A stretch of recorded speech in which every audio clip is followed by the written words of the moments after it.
right, sir, you are Michael Marillo, Yes, Your Honor. and Mr. Lewis, will your client waive the formal reading of the indictment in each case? He does. Mr. Marillo, in clause number 25, DCCR 0377, you're charged with a state jail felony offense of fraudulent use or possession of a debit or credit card from October 16th of 2024. And how do you plead to that charge? Guilty. And are you pleading guilty freely and voluntarily? Yes, ma'am. And are you pleading guilty because you actually did what they charged you with? Yes, ma'am.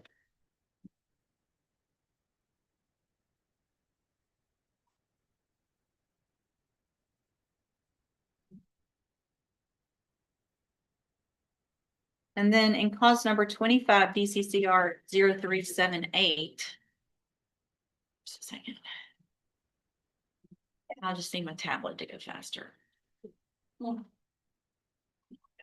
You're charged with a state jail felony offense of burglary of a building from January 23rd of 2025. And how do you plead to that charge? Guilty.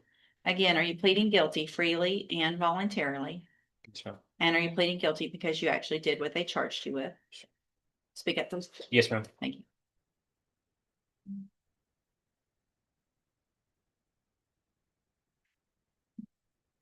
In clause number 25, DCCR 1078, you're charged with a state jail felony offense of burglary of a building. And this is from March 27th of 2025. And how do you plead to that charge? Guilty. Again, are you pleading guilty freely and voluntarily? Yes, ma'am. And because you did what they charged you with? Yes, ma'am.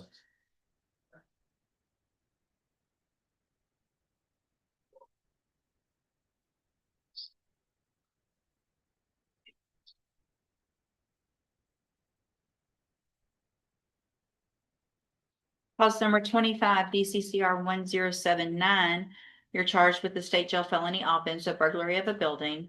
And that's from April 29th of 2025. And how do you plead to that charge? Guilty. Again, are you pleading guilty freely and voluntarily? Yes, ma'am. And are you pleading guilty because you did what they charged you with? Yes, ma'am.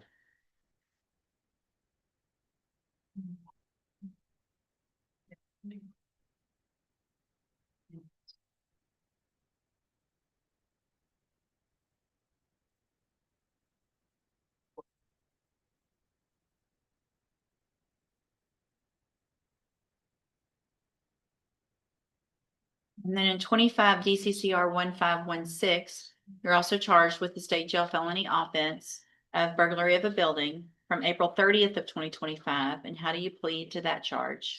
Guilty. Again, are you pleading guilty freely and voluntarily?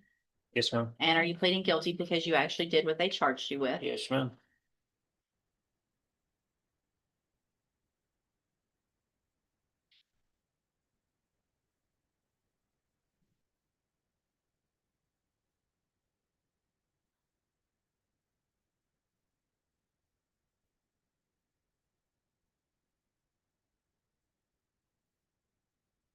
Finally, in clause number 25, DCCR 1517, you're charged with the third-degree felony offense of possession of a controlled substance from January 29th of 2025. The indictment alleges that you were previously, well, are we going on count one only?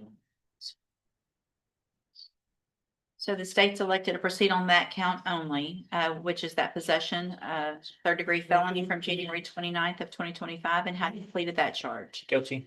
And again, are you pleading guilty freely and voluntarily?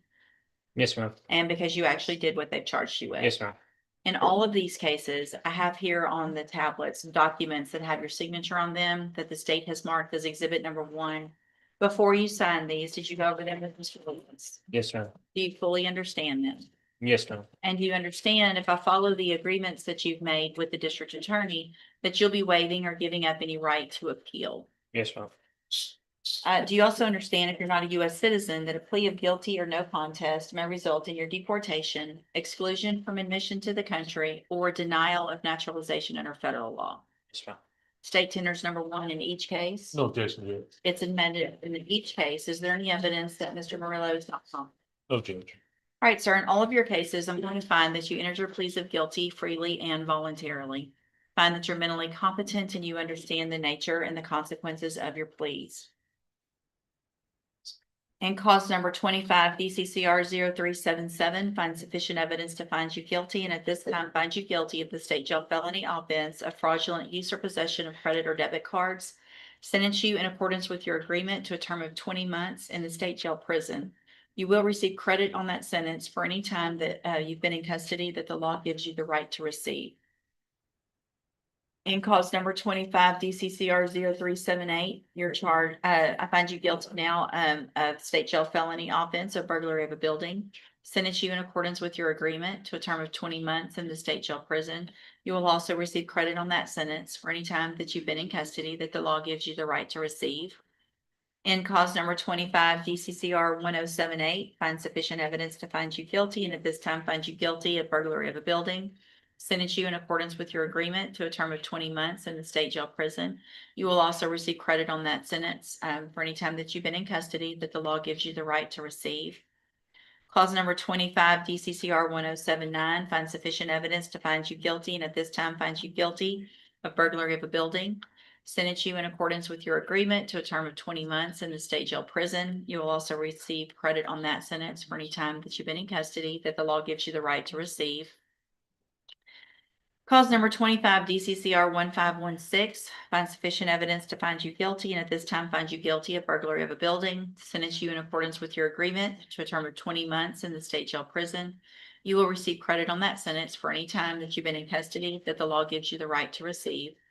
And then in cause number 25, DCCR 1517, find sufficient evidence to find you guilty, and at this time find you guilty of count 1 in that indictment of possession of a controlled substance. Sentence you in accordance with your agreement to a term of 5 years in the institutional division of the Texas Department of Corrections. You will receive credit on that sentence for any time that you've been in custody that the law gives you the right to receive. All of these sentences will run concurrently, which means together at the same time. And Anna, I missed checking one. Anna, Mr. Lewis thinks that there's one where he accidentally checked consecutive instead of concurrent. Would you double check all of Marillo's to make sure they say concurrent on them, please? Yes. Thank you. So they will run concurrently, which means together at the same time. I'm going to hand you in each of your cases the trial court certifications that shows that these were agreements that I followed, and so you've waived your right to appeal. I also handed you a written admonishment regarding your ineligibility to possess a firearm or ammunition. Because of the judgments entered against you, you're ineligible under Texas law to possess a firearm or ammunition. Possession of a firearm or ammunition could lead to charges against you. You should read the written admonishment I provide you to see what devices qualify as a firearm. If you have questions about the laws that make you ineligible to possess a firearm or ammunition, or about how long that lasts, you can talk with Mr. Lewis. All right, good luck to you, sir. You can go back with the bailiff. Thank you, Judge. Thank you. Good morning, sir. You're Ronald Spike. Yes, ma'am. This is 25 DCCR 0920. Mr. Spites is charged with manslaughter, and Mr. Gertz, what's the announcement? Judge, we're asking the court for one additional resetting on this. I need to sit down with him and just haven't had a chance to talk in detail enough about the allegations here and the evidence that they have provided us, which I believe have downloaded everything that has been uploaded. So. Okay.